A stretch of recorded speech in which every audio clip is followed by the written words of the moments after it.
दे गोपाल भज मन गोविंदा गोविंदा गोपाला गोविंदा गोपाला गोविंद गोविंद गोपाल भज मन गोविंदा गोविंदा गोपाला गोविंदा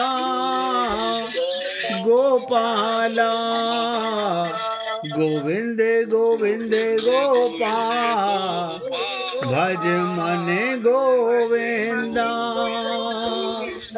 गोविंद गोविंद गोपाल भज मन गोविंदा गोविंदा गोपाला गोविंदा गोपाला गोविंद गोविंद गोपाल भज मन गोविंदा। सभी पुण्य आत्मा पूरे ध्यान से सुने। राजकुमार जी, आप अपने मोबाइल का स्पीकर ठीक कराओ भैया, ये रिकॉर्डिंग भी खराब करता है। आपके स्पीकर की आवाज़ बहुत ज़्यादा फटती है।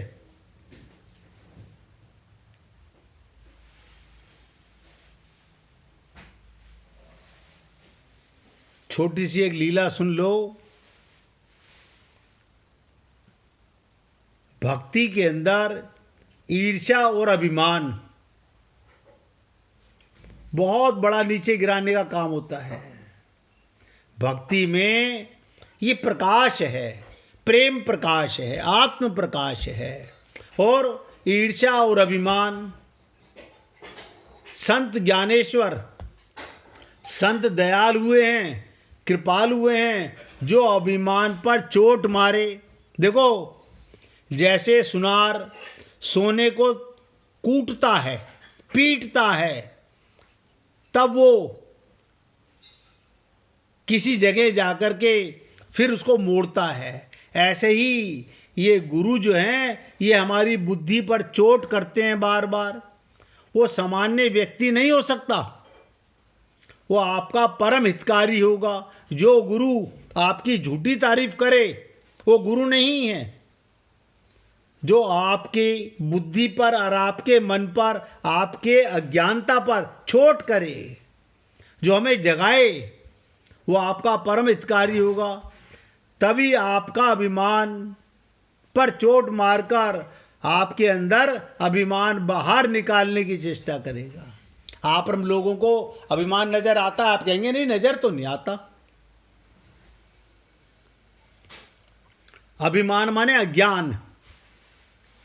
तो संत ज्ञानेश्वर ऐसे दयाल हुए,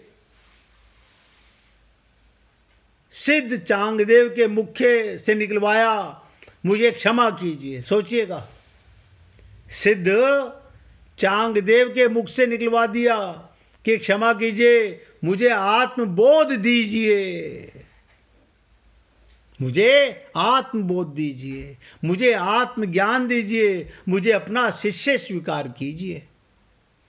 एक 1400 सोचिएगा वर्ष का शिष्य 16 वर्ष के भक्त से,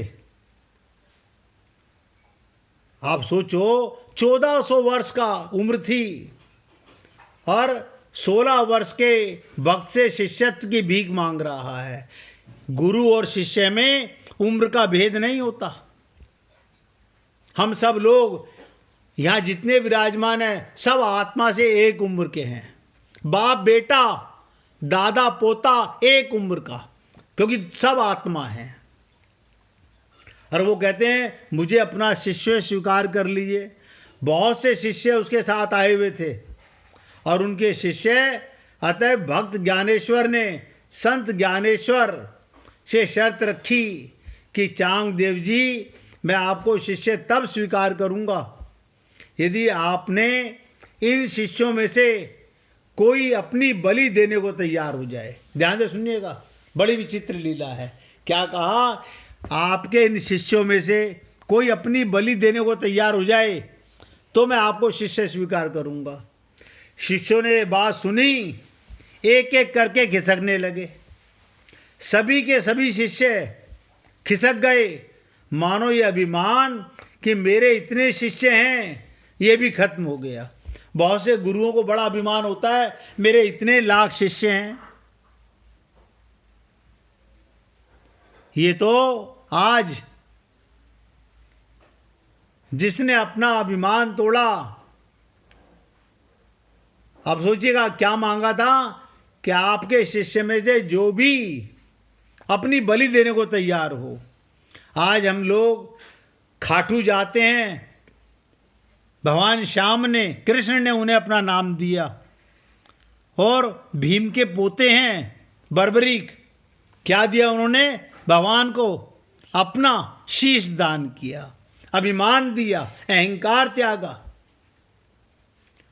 तो शिष्य एक एक करके खिसकने लगे, सभी के सभी शिष्य, सारे शिष्य खिसक गए, मानो ये अभिमान कि मेरे इतने शिष्य हैं ये भी खत्म हो गया। अब इधर उधर देखा, गुरु ने झांका, कोई शिष्य नहीं बलि देने को तैयार। तो काहे के शिष्य हैं ये? क्या शिष्य, कौन इन्हें शिष्य कहेगा? ये अभिमान भी चांग देव का दूर हो गया। कहते हैं चांग देव ने हाथ जोड़कर कसकर पांव पकड़कर कहा, ज्ञानेश्वर जी मैं ही अपनी बलि देने को तैयार हूं। अब आप सोचिएगा, जो मिटने को तैयार हो वो गुरु का शिष्य बन सकता है। मिटने को, अहंकार को त्याग सके, अभिमान को त्याग सके। आखिरकार उनके सारे शिष्य भाग गए। उन्होंने कहा जी मैं अपने आप को बलिदान देने को तैयार हूं, पर मुझे अपना शिष्य स्वीकार कीजिए। कहा मुझे तन के सिर के बलि नहीं चाहिए। ध्यान से सुनिएगा, गुरु ने क्या कहा, मुझे तन के सिर की बलि नहीं चाहिए। संत ज्ञानेश्वर ने कहा, देवियों सज्जनों, मुझे तन से जुड़ा हुआ ये जो सिर है, जिसमें मन बुद्धि का अहंकार है, ये चाहिए। आप और हम लोग बहुत सुनते हैं शरणागति पर, लेकिन जानते नहीं ये बलि देने का मतलब, शीश का दान देने का मतलब सर कटाना नहीं, सर चढ़ा देना नहीं, नर बलि या पशु बलि नहीं। इसका अर्थ है आपकी खोपड़ी में जो मन बुद्धि गंध भरा हुआ है, ये गुरु के चरणों में अर्पित कर देना। संत ज्ञानेश्वर स्पष्ट करते हैं, कहते हैं कि चांगदेव मुझे तन वाला मुंड नहीं चाहिए, मुझे तेरा सिर नहीं चाहिए, मुझे तेरा अहम चाहिए, अहम की बलि चाहिए। अपने अहम की बलि, जो ये सोचता है मेरे इतने शिष्य हैं, जो ये सोचता है मेरे इतने आश्रम हैं, जो ये सोचता है मैं इतनों का गुरु हूँ, इतने मेरे शिष्य हैं, मैं इतना बड़ा हूँ, मैं इतनी सिद्धियों का मालिक हूँ, ये मैं करने वाला जो खोपड़ी का सिर है उसकी जरूरत है, जिसे अहम कहा जाता है। मैं तुम्हें दीक्षा दूंगा, तब मैं तुम्हें नाम दान दूंगा, तब तुम्हें अपना शिष्य बनाऊंगा। अब आप सोचिएगा, और आप और हम लोगों के सामने बात आ जाए, हम क्या डिसाइड करेंगे? मैंने अभी आपसे सत्संग में एक शब्द कहा कि भक्ति और शरणागति तलवार की धार पे चलने के समान है।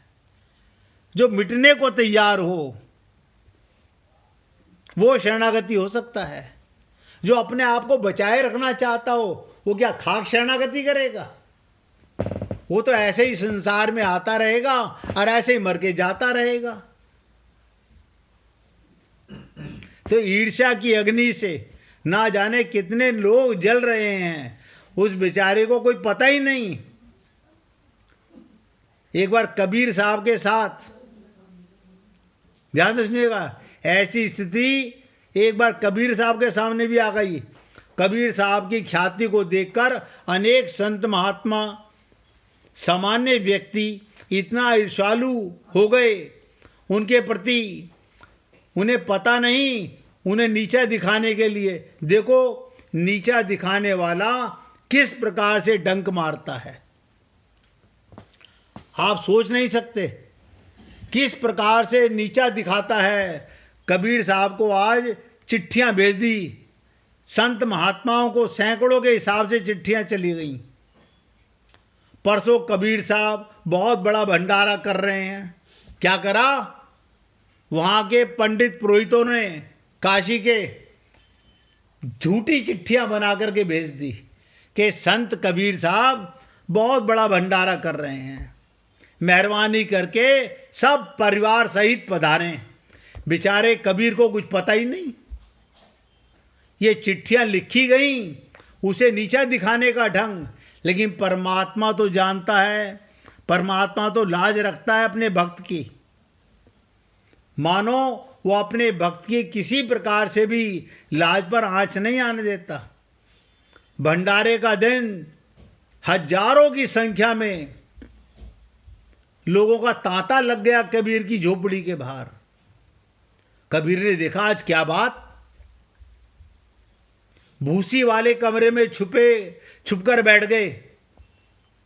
ध्यान दीजिएगा, कबीर साहब ने देखा ये क्या बात, जिस कमरे में भूसी रखी हुई थी उसमें जाके छुप करके बैठ गए।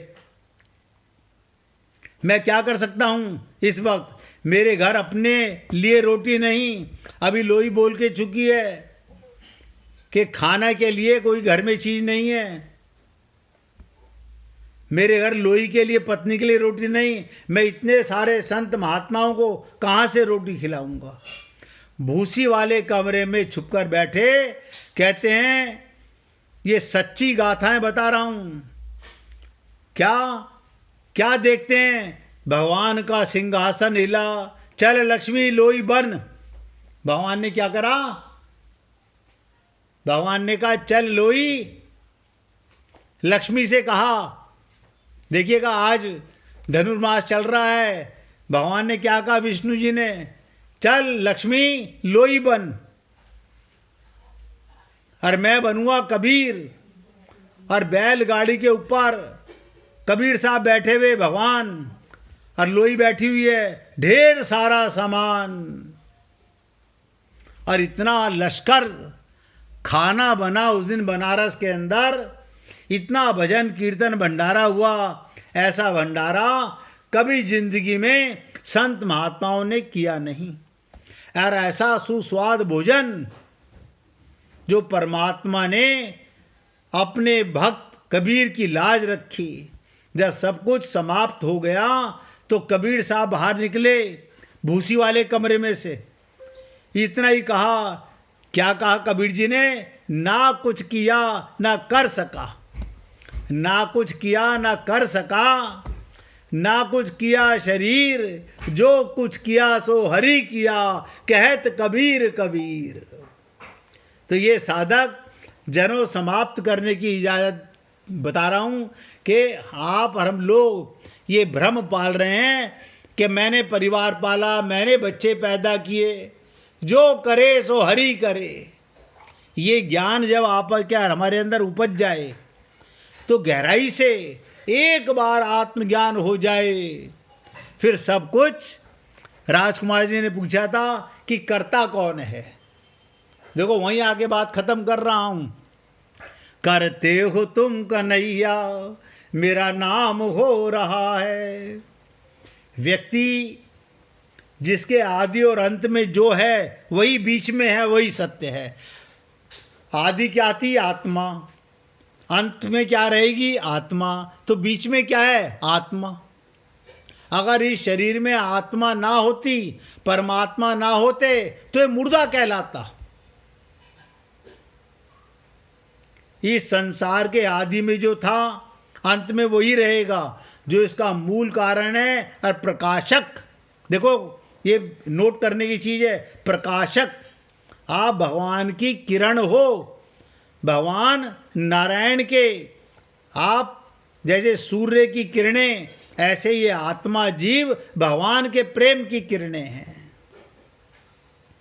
वही परमात्मा बीच में है। इसलिए जो उत्पत्ति से पहले नहीं था, प्रलय के बाद भी नहीं रहेगा, ऐसा समझना चाहिए। बीच में भी वो नहीं, केवल कल्पना मात्र, नाम मात्र रहता है।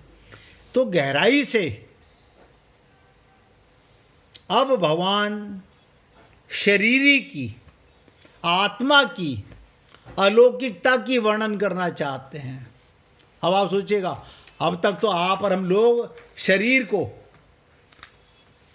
चेतन मानते हैं नहीं, आत्मा को नहीं मानते। अब भगवान 29वें श्लोक में आपको आत्मा की अलौकिकता की चर्चा करेंगे। अब आप सोचो, आप और हम लोग मिट्टी के शरीर से, माइक मन से, बाइक बुद्धि से भगवान की दिव्य वाणी को कैसे जान सकते हैं?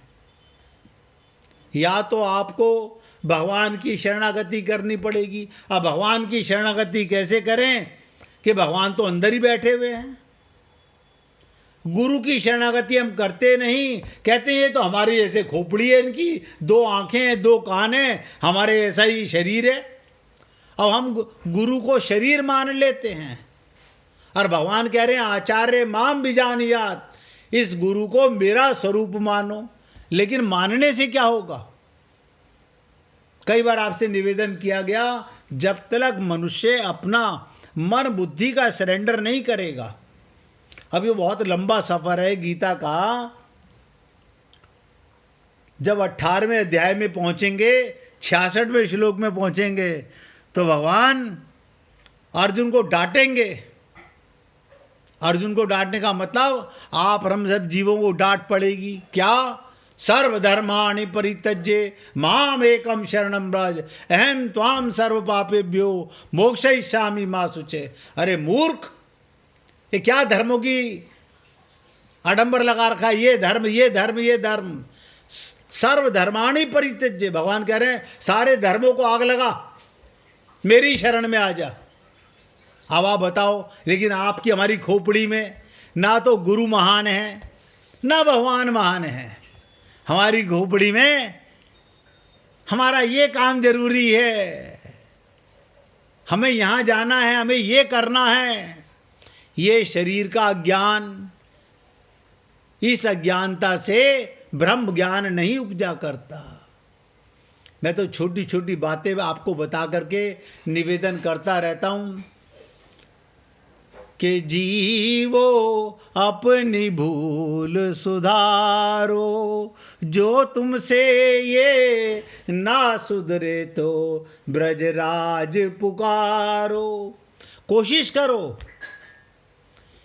हम कामयाब हो सकते हैं बस अहम का त्याग करके। किसी गुरु ने कहा आप मेरे पास आइए, नहीं गुरुजी अभी तो हमारे को वहाँ जाना है, आपको पता तो है।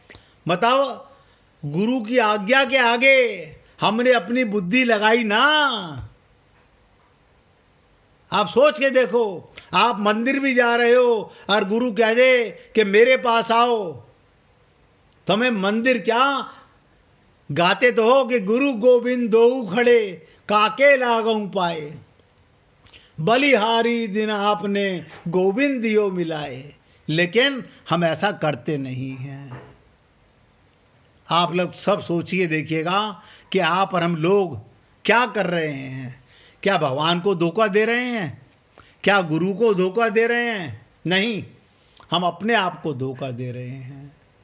इसलिए निवेदन करना मेरा कार्य है। कल आपके साथ बहुत इम्पोर्टेंट श्लोक है जहाँ पर शरीरी की चेतनता के बारे में भगवान आपका असली परिचय कराने जा रहे हैं। Who are you? आप कौन हैं? कैसे जानोगे? मम्मी पापा ने इस मिट्टी के शरीर का नाम रख दिया अशोक कुमार। हम सारी जिंदगी अशोक कुमार, अशोक कुमार, अशोक कुमार का आधार कार्ड, अशोक कुमार का पैन कार्ड, अशोक कुमार की जन्म पत्री, अशोक कुमार का घर। ये क्या पागलपना है?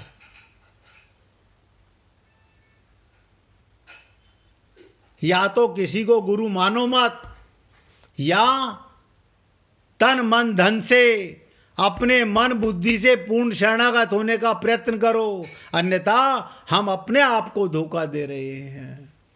आप भजन सुनाना चाहेंगी? आ जाओ, अच्छी बात है, मौके बार बार कहाँ मिलते हैं। आप अब भजन सुनिए। खाटू श्याम जी की भक्त आई हुई हैं, उनके मुखारबिंद से सुनाइए। बोल वृंदावन बिहारी लाल की। मेरा छोटा सा संसार, अरे आ जाओ एक बार। मेरा छोटा सा संसार, हरि आ जाओ एक बार। हरि आ जाओ, हरि आ जाओ, हरि आ जाओ, हरि आ जाओ।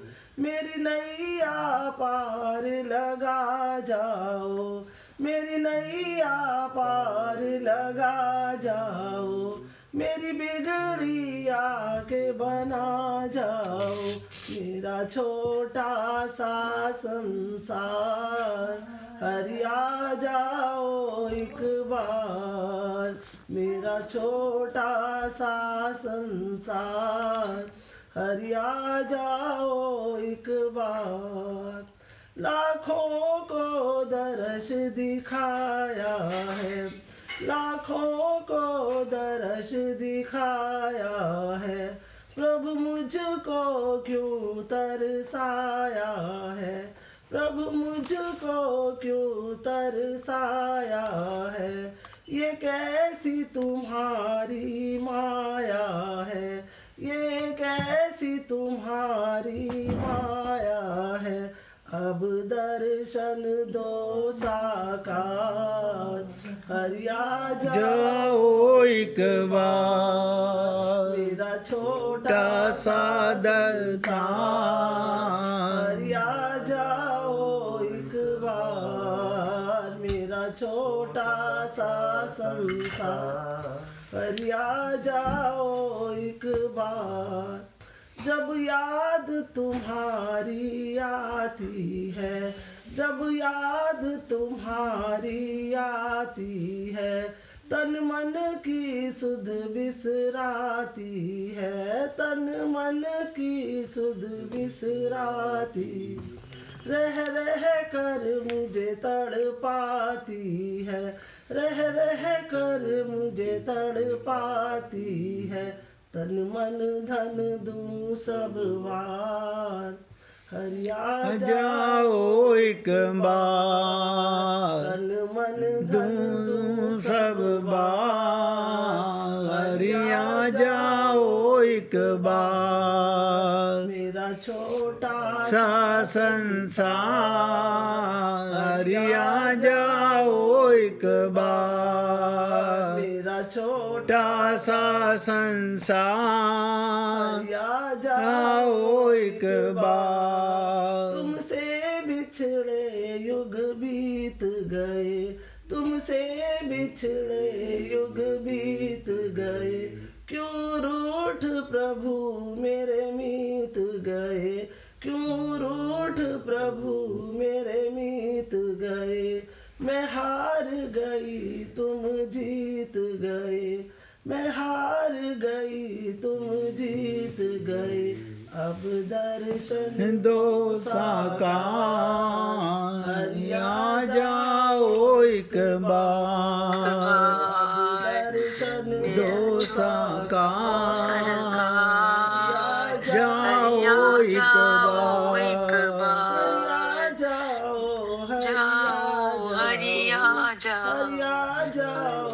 हरि आ जाओ, नैया पार लगा जाओ, नैया पार लगा जाओ। बिगड़ी आके बना जाओ, मेरा छोटा सा संसार। जाओ एक बार। छोटा सा संसार, हरि आ जाओ एक बार। हरि वृंदावन बिहारी लाल की जय जय श्री राधे, जय जय श्री राधे। बोलिए लाल जी का मंगल हो, गोदा मैया का मंगल हो, सभी भक्तों का मंगल हो। सबको राधे राधे भैया, राधे राधे जी, राधे राधे, राधे राधे, सबको राधे राधे भैया, राधे राधे, राधे राधे जी, राधे राधे।